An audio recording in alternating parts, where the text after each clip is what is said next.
ఆపదామపహర్తారం దాతారం సర్వసంపదాం లోకాభిరామం శ్రీరామం భూయో భూయో నమామ్యహం. జై శ్రీమన్నారాయణ. ప్రియ భగవద్బంధులారా,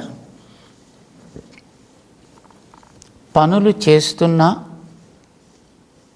వాటి వల్ల ఏర్పడే ప్రభావం మన మీద పడకుండా ఎలా ఉండాలి అనేది అర్జునుడికి సందేహం కలిగింది.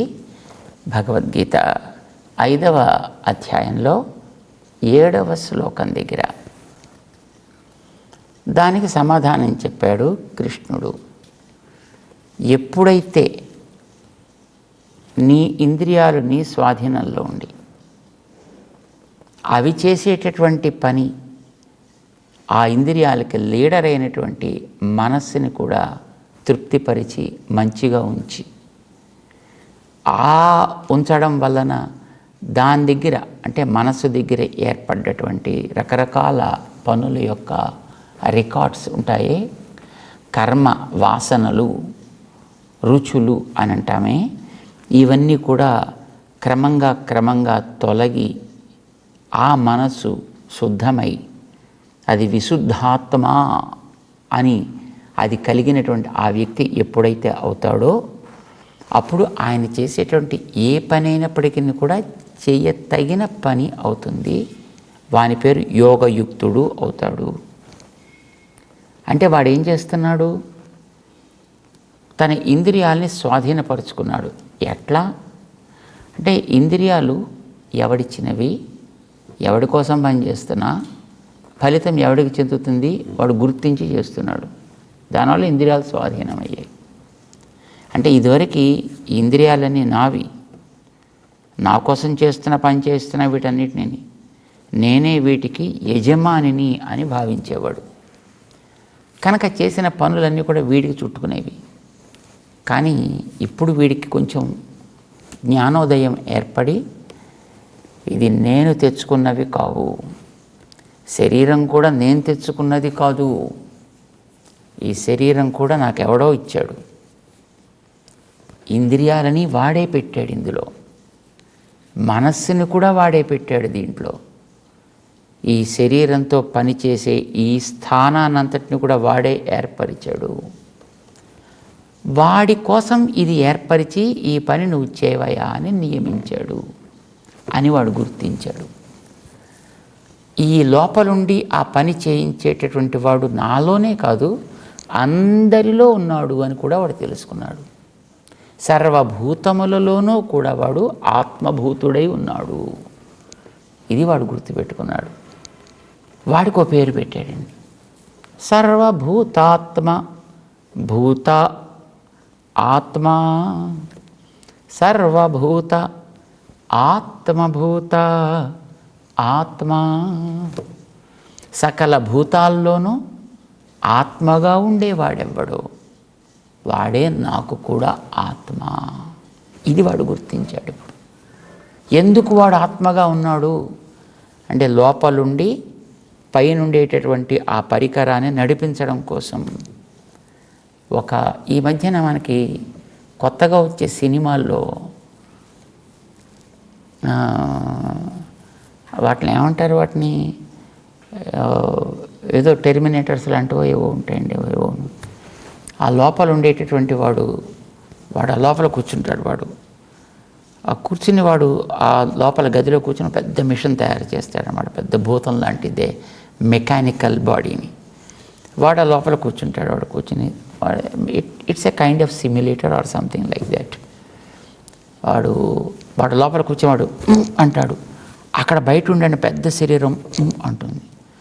వాడు అంటాడు అంటే ఆ పెద్ద శరీరం ఏదో అంటుంది. వీడు ఇలా కొడతాడు, ఆ పెద్ద శరీరం టకటక ముందర ఉండేవాడిని కొట్టేస్తుంది. వాడు ఇలా అంటాడు అంటే ఆ పెద్ద శరీరం వెనక్కి ఎగురుతుంది. వీడు దాన్ని తన ఉపయోగం కోసం తయారు చేసుకున్నాడు. ఆ తయారు చేసుకున్న దానికి అన్ని రకాల మోషన్స్ ఇచ్చాడు వాడు. ఇచ్చి వీడు ఇక్కడ ఇలా ఇలా నడు అని అంటుంటే అది అక్కడక్కడ నడుస్తోంది. ఇది కొంచెం పెద్ద స్థాయిలో అనుకోండి.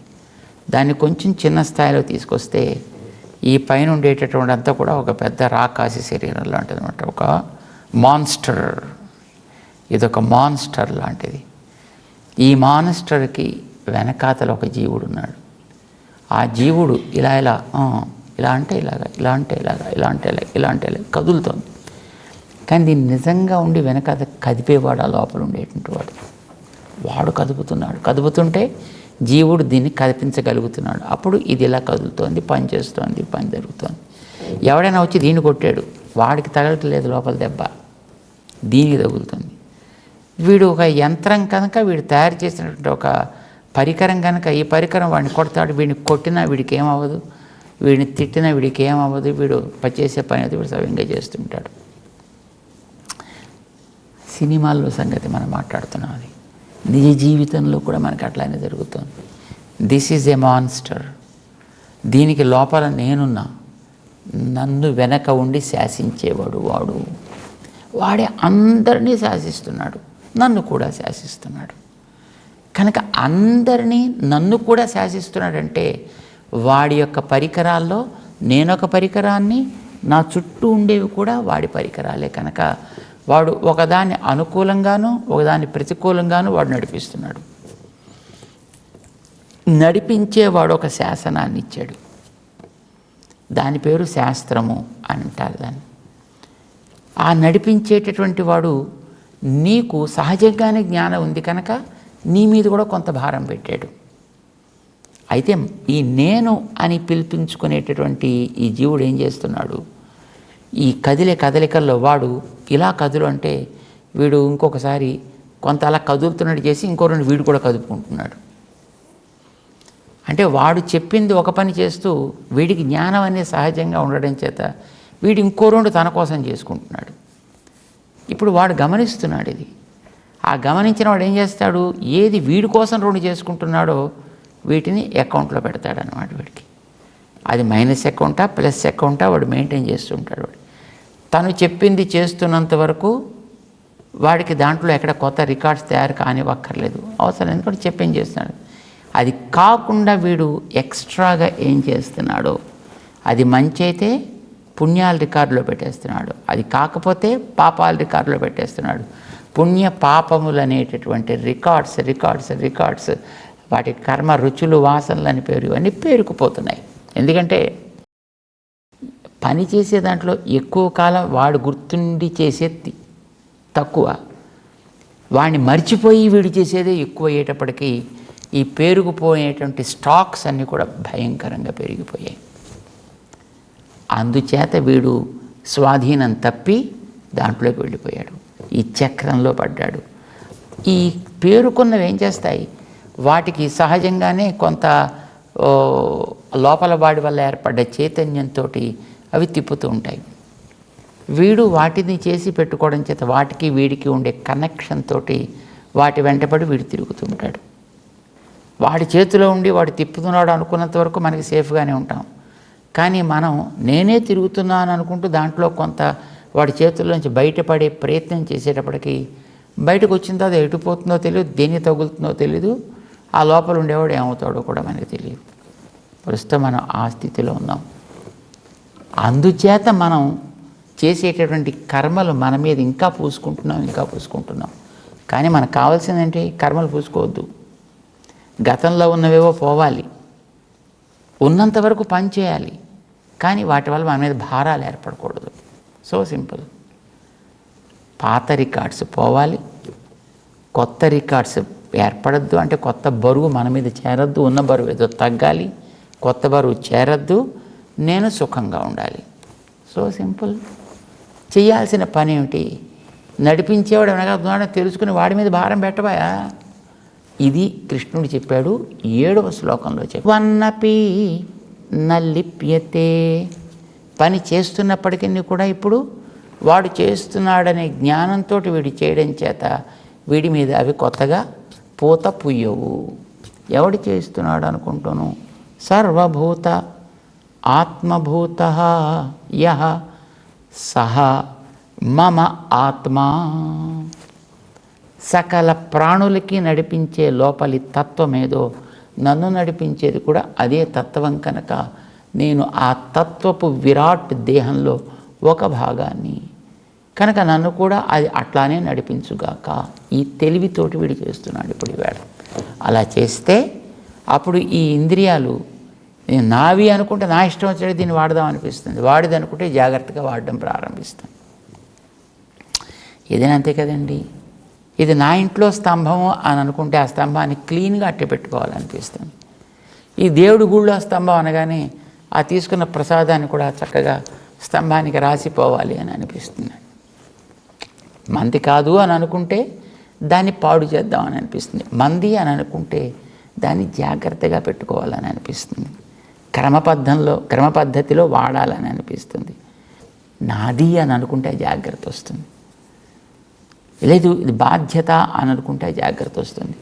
ఇప్పుడు ఈ ఇంద్రియాలు నన్ను నడిపించేవాడిచ్చినవి కనుక వాడికి నేను ఆన్సరబుల్ అని అనుకుంటే వీటిని జాగ్రత్తగా వాడాలని, క్రమపద్ధతిలో వాడాలనిపిస్తుంది. అప్పుడు అవి నీకు స్వాధీనంలోకి వస్తాయి. విజితాత్మ విజితేంద్రియ. ఇంద్రియాలను వీడు సక్రమంగా తన ఆధీనంలో పెట్టుకున్నాడు. దీనిని ఆధీనంలో ఎప్పుడైతే పెట్టుకున్నాడో ఇంద్రియ గ్రామాన్ని, దీన్ని నడిపించే మనస్సు కూడా అప్పుడు వీడికి స్వాధీనంలోకి వస్తుంది. ఇంద్రియాల బలం మీదే కదండి మనస్సు కూడా వాటి వెంట పరిగెడుతుంది. ఇంద్రియాల నిర్బంధం చేతే కదండి మనస్సు కూడా దాని ఇష్టం వచ్చినట్టు ఆలోచనలు చేస్తుంది. బజార్లో ఇద్దరు పిల్లల్ని తీసుకుని ఈ తండ్రి తల్లి వెడుతుంటే ఇటు అటు మంచి దుకాణాలు కనిపిస్తున్నాయి అనుకోండి, ఏదో ఇక్కడ కిడ్స్ ప్లే అనో, అటు పక్కన టాయ్స్ ఆరజ్ అంటూనో, ఆ పక్కన ఇంకోటి ఏదో ఇలాంటిది కనిపించాయి అనుకోండి. దాంట్లో ఆటలు పాటలు బొమ్మలు బిమ్మలు మెషిన్స్ ఆడేవి ఇవన్నీ కనిపిస్తే ఆ పిల్లలు, ఒక పిల్లాడు అట్లా ఆగుతాడు, ఒక పిల్లాడు ఇట్లా ఆగుతాడు. అమ్మ నాకు అది కావాలి, అమ్మ నాకు ఇది కావాలి, నాన్న నాకు అది కావాలి, నాన్న నాకు ఇది కావాలి. పాపం తల్లిదండ్రులు ఏం చేస్తారు, పిల్లలు ఏడిస్తే తట్టుకోలేక సరే పదంటరా పోదాం అని వాళ్ళని తీసుకుని పోతుంటారు. పిల్లల నిర్బంధం చేత వాళ్ళని తృప్తిపరచడానికి ప్రయత్నం చేసే తల్లిదండ్రుల్లాగా ఇంద్రియాల యొక్క నిర్బంధం చేత ఇంద్రియాలను తృప్తిపరచడం కోసం మనసు ప్రయత్నం చేస్తుంది.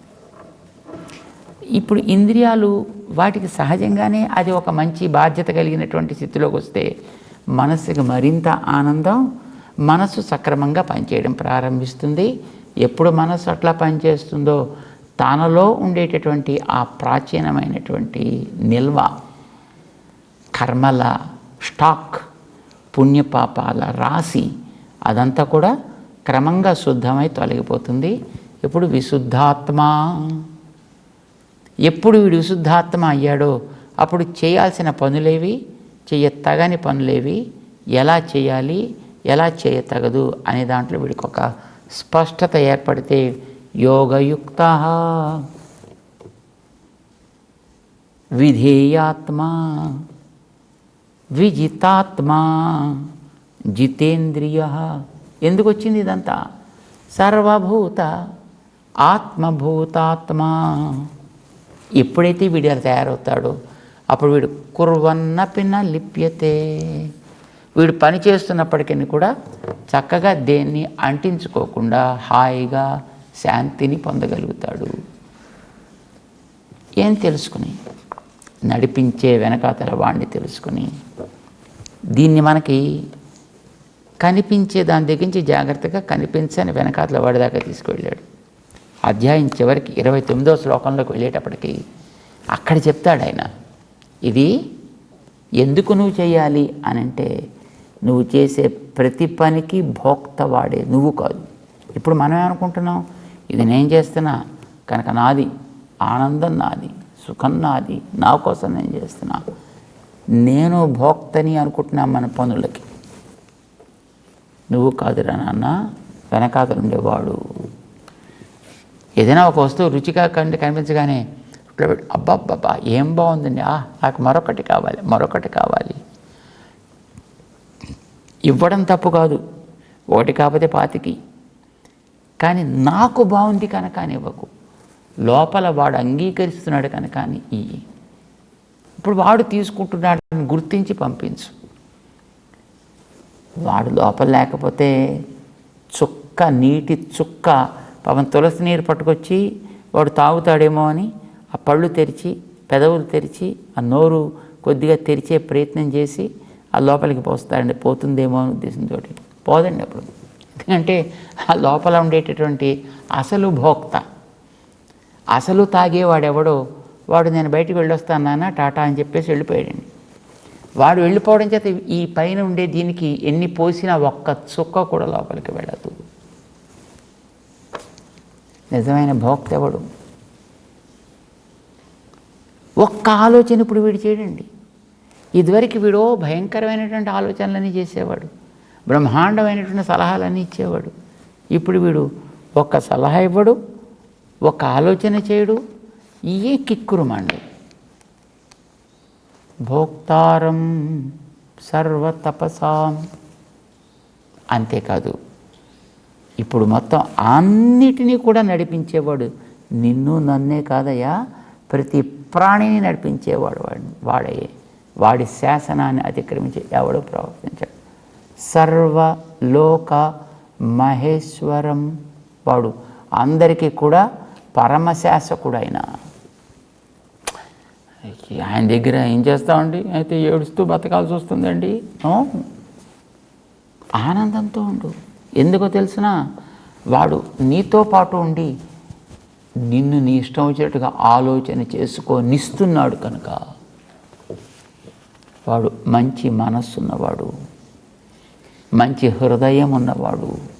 మంచి హృదయం ఉన్నవాడు కనుకనే ఎంత నేనే, ఎంత నాదే, ఎంత నాకే, ఎంత నా వల్లే, ఓ నన్ను మించిన వాడు మరెవడు అని నువ్వు అంటున్నా పాపం వాడు సరే ఏదో అనుకుంటున్నాడు అనుకొని అని వదిలేస్తున్నాడు తప్ప, లేకపోతే యజమాని పక్కన ఉండగా ఎంత నేనే అని అంటే ఆ యజమాని వీడిని 4 తంతాడు, లేకపోతే బయటికి పంపించేస్తాడు ఉద్యోగం తీసేసి. కానీ మన లోపల ఉండేవాడు ఎప్పుడైనా అలా చేస్తున్నాడా? మనని చేయట్లేదు కదా. ఇది మనం గుర్తుపెట్టుకుంటే చాలు. ఆయన సర్వలోక సుహృత్, సర్వభూత సుహృత్, సుహృదం సర్వభూతానాం జ్ఞాత్వా. ఇది తెలుసుకోయా. ఇందుకే ఎవడంటావు ఆయన? మాం జ్ఞాత్వా. కృష్ణుడు చెప్పాడండి అర్జునుడికి 29వ శ్లోకంలో, నేనేనయ్యా అలా ఉండి లోపల నడపగలిగిన వాడిని. నీ కంటికి కనిపిస్తే నీకు విశ్వాసం పెరుగుతుందని నేను ఈ రూపంలో నీ ఎదుట వచ్చా. కనీసం ఆ యుగంలో అలా ఎదుటొచ్చి కనిపిస్తున్నాడు. కనిపించిన తర్వాత కొంతకాలమే ఉంటాడు. కానీ ఇప్పుడు ఈ యుగంలో మనందరికీ విగ్రహ రూపంలో చక్కగా కనిపిస్తున్నాడు. దాన్ని మనం విశ్వసించగలిగితే చాలును. ఆయన సర్వభూత సుహృత్, నీ యందు మంచి మనస్సు కలిగిన వాడు కనుక నీవు అప్పుడప్పుడు కోపం వచ్చి 2 తిట్టినా ఏం పర్లేదులే పాపం బాగున్నావు, బాగా తిట్టావు అనుకుంటాడే.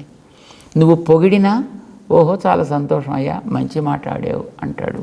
నువ్వు పెట్టినా పెట్టకున్నా, నువ్వు ఏం చేసినా ఎలా చేసినా ఆనందంగా అంగీకరిస్తాడు. సుహృదం సర్వభూతానాం. నీకు నిజమైన శాంతి కావాలి అని అంటే, నువ్వు ఉద్రిక్తతల పాలు పడకుండా ఉండాలి అని అనుకుంటే, నువ్వు ఈ ఒడిదుడుకులలో కూరుకుపోకుండా ఉండాలి అని అనుకుంటే, నీకుండే సహజమైనటువంటి స్వభావంతో నువ్వు చక్కగా ప్రశాంతమైన జీవితం గడపాలి అని అనుకుంటే, ఉత్సాహంతో జీవించాలనుకుంటే, మాం జ్ఞాత్వా సుహృదం శాంతి మృచ్చతి. ఆ రకంగానే నీకు శాంతి అనేటటువంటిది లభిస్తుందయా. లేకపోతే బాధ్యతలు నువ్వే పడతానంటే దట్స్ ఓకే, పడు. దానిలో వచ్చే ఫలితం మీద నువ్వే అనుభవించు. కానీ ఇది ఎక్కడి నుంచి కలగాలి? లోపల నుంచి కలగాలి, బయట నుంచి కాదు. ఏదైనా మనకు అంతే కదా. పండుకి పైన కెమికల్స్ రాస్తే రంగు మారిపోతుంది. ఓ ఎంత అందంగా ఉంది, ఏమి రంగు, ఆహా ఎంత బంగారపు రంగు అని అనిపిస్తుంది చూడగానే. ఏ అరటి పండు మామిడి పండు లాంటి వాటిని మనం చూసినప్పుడు. కానీ పైన కెమికల్స్ రాసి నువ్వు మార్చినటువంటి రంగు వల్ల లోపల రుచి పరిమళము రావు. పైనుండే రంగు చూసి ఆహా ఎంత బాగుంది, దీన్ని మనం తిందాం అని తొక్క తీస్తే లోపలంతా పచ్చి వగరు ఉంటుంది. లేదా అది మామిడికాయ లాంటిదైతే లోపలంతా ఇంకా పులుపు, ఏం పెద్ద రుచిగా ఉండదు. కానీ లోపల నుంచి సహజంగా పండినప్పుడు నువ్వు పైన ఏమీ రాయక్కర్లేదు, మెత్తదనం దానంతట అదే వస్తుంది, రుచి దానంతట అది వస్తుంది, పరిమళం దానంతట అది వస్తుంది. లోపల నుంచి పండితే పుష్పానికైనా అంతే కదండి. నువ్వు మామూలుగా పట్టుకొస్తే అది ముక్కులో పిండినా దానికి ఏం వాసన రాదు. కానీ అది లోపల నుంచి కనుక సహజంగా పండింది అని అంటే దాంట్లోంచి వచ్చే పరిమళం ఇది ఉంది అని నువ్వు చెప్పాల్సిన అవసరం లేదు. నీకు హాయిగా నీకే తెలుస్తుంది, నువ్వే ఆస్వాదించగలుగుతావు దాన్ని. అసలు ఎవరు కూడా చెప్పక్కర్లే, ఆ ప్రాంతాల్లోకి వస్తే చాలు ఆ పరిమళపు గుబాళింపు అనిపిస్తుంది నిన్ను. బస్ లోపల నుంచి రావాలి. ఈ తెలివి, ఈ పక్వత, ఇది కూడా మనకి లోపల నుంచి వస్తే పైన చేసే పనులు ఏవి కూడా మనకి కొత్త కర్మల భారాన్ని నీ మీద పెంచకుండా ఉంటాయి. ఉన్న భారాన్ని కూడా తొలగించే మంచి మహోపకారం ఆ పనులు చేస్తాయి. ఏ పనులు? ఇది తెలిసి చేసే పనులు, తెలివితో చేసే పనులు. అందుకోసం జ్ఞానం వేరు, నేను జ్ఞాననిష్టలో ఉంటా, కర్మ వేరు, వాడు కర్మనిష్టలో ఉంటాడు. ఇత కర్మనిష్ఠుడు జ్ఞాననిష్ఠుడు రెండు వేరు కాదయా. ఏకం సాంఖ్యంచ యోగంచ యః పశ్యతి సపశ్యతి. ఎవడైతే ఇవి రెండు ఒకటే కానీ ఒకదానికి ఉండేటటువంటి రెండు భాగాలు, ఒక నాణ్యానికి ఉండేటటువంటి ఒక బొమ్మ బొరుసు ఎట్లాగైతే మనం చూస్తుంటామో ఇవి రెండు కూడా కర్మ జ్ఞానము అనేవి కూడా ఒకటే. ప్రేమం అనేటటువంటి దానికి కలిగేటటువంటి రెండు దిశలు అని మనం గుర్తించాలి. ఇది కృష్ణుడు 7వ శ్లోకంలో చెబుతూ అంటుకోదు అని అన్నాడు ఆయన. దేనికి అంటుకోవయా? శరీరానికి అంటుకోవా, మనస్సుకు అంటుకోవా, ఇంద్రియాలకు అంటుకోవా, బుద్ధికి అంటుకోవా?